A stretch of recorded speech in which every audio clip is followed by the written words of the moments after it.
గత 17 నెలలుగా పాలన చేతగాక ప్రజలకిచ్చిన అడ్డగోలు హామీలను నెరవేర్చే దమ్ములేక తాము తీసుకునే కమిషన్ల మీద ఇవాళ రాష్ట్రం మొత్తం గగ్గోలు పెడుతుంటే, ముఖ్యంగా రాష్ట్రంలో ఉండే ఈ చిన్న చిన్న వర్కులు చేసుకునే కాంట్రాక్టర్లతో సహా అందరూ చివరికి సెక్రటేరియట్కి వచ్చి ఇది కమిషన్ల ప్రభుత్వం అని చెప్పి 20% కమిషను 30% కమిషన్ అంటూ వాళ్ళు ధర్నాలు చేయడం, చివరికి కాంగ్రెస్ పార్టీ ఎమ్మెల్యేలు కాంగ్రెస్ పార్టీ మంత్రులే ఈ ప్రభుత్వంలో కమిషన్లు లేనిది, పైసలు లేనిది, పర్సెంటేజీలు లేనిది ఏది జరగదు అని నిష్కర్షగా ఇవాళ బహిరంగ వేదికల మీదే చెప్తా ఉంటే ఏం చేయాలనో తెలవక దిక్కుదోచక తమ కమిషన్ల నుంచి ప్రజల దృష్టి మలచడానికే ఇవాళ కమిషన్లని దానికేదో నోటీసులని ఈ ప్రభుత్వం డ్రామా చేస్తూ ఉన్నది. ప్రజాపాలన కాస్త ఈరోజు పర్సెంటేజ్ల పాలనగా మారిపోయింది. ఇది వాస్తవం. 20%, 30% అనేది మేం చేస్తున్న ఆరోపణ కాదు. ఇవాళ స్వయంగా కాంగ్రెస్ పార్టీ ఎమ్మెల్యేలు మంత్రులు చెప్తున్న మాట, ఈ రాష్ట్రంలో కాంట్రాక్టర్లు సెక్రటేరియట్లోనే ధర్నా చేసే దుస్థితి వచ్చిన మాట వాస్తవం. నేను ఇవాళ రేవంత్ రెడ్డిని ఒకటే అడుగుతా ఉన్నా. నేను నల్లగొండ జిల్లా ఈరోజు ఒక వివాహ శుభకార్యానికి హాజరు కావడానికి ఇక్కడికి వచ్చిన నల్లగొండ బిడ్డల తరపున, నల్లగొండ రైతుల తరపున అడుగుతా ఉన్నా.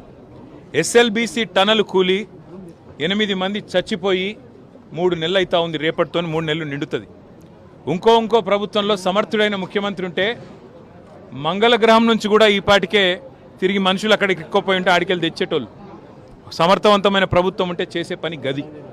కానీ 3 నెలలు అయితే అసలు ఎస్ఎల్బీసీ టన్నెలు మీ కమిషన్ల ఆరాటంతో, మీ కక్కుర్తితోని ఏదైతే కూలిపోయిందో ఇంతవరకు అందులోంచి శవాలను కనీసం తీసే దమ్ము లేదు. కనీసం ఆ పనుల విషయంలో ఏం జరిగిందో చెప్పే పరిస్థితి లేదు. అదేవిధంగా సుంకిశాల రిటైనింగ్ వాల్ కూలిపోయింది. సుంకిశాల రిటైనింగ్ వాల్ కూలిపోతే ఇప్పటి వరకు ఆ సంస్థ మీద కానీ, ఆ ఎందుకు కూలిపోయిందన్న దాని మీద కానీ ఎలాంటి ఎంక్వైరీ లేదు, ఎలాంటి కమిషన్ లేదు. ఆ సంస్థ మీద ఎలాంటి చర్య తీసుకున్న పాపాన పోలేదు. వట్టెం పంప్ హౌస్ మునిగింది కాంగ్రెస్ వచ్చిన తర్వాత, ఇంతవరకు దాని మీద చర్యలు లేవు. పెద్దవాగు ప్రాజెక్టు 2 సార్లు కొట్టుకుపోయింది, దాని మీద చర్యలు లేవు. అందుకే ఇది కాంగ్రెసు బీజేపీ కలిపి వండుతున్న వంటకం ఏదైతే ఉందో, కాళేశ్వరాన్ని ఒక విఫల ప్రయోగంగా చిత్రీకరించే ప్రయత్నం ఏదైతే ఉందో, ప్రజలకు వాస్తవాలు తెలుసు. మాకు ఈ దేశంలోని చట్టాల మీద, న్యాయ వ్యవస్థ మీద మాకు సంపూర్ణమైన విశ్వాసం ఉంది. తప్పకుండా ఈ ప్రభుత్వాన్ని మాత్రం తప్పించుకుందామనే ప్రయత్నం చేస్తూ ఉన్నారు.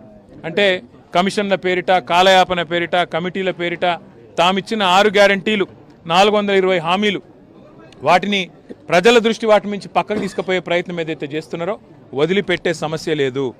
ఎప్పుడు ఇస్తావు నెలకు 2500 అని రాష్ట్రంలోని 1,68,00,000 మంది ఆడబిడ్డలు అడుగుతున్నారు, అడుగుతూనే ఉంటాం. అట్లాగే ఎప్పుడు ఇస్తావు తులం బంగారం అని ఇవాళ పెళ్లిళ్లలో ఉండే ఆడబిడ్డల తల్లిదండ్రులు అడుగుతున్నారు, వదిలిపెట్టం.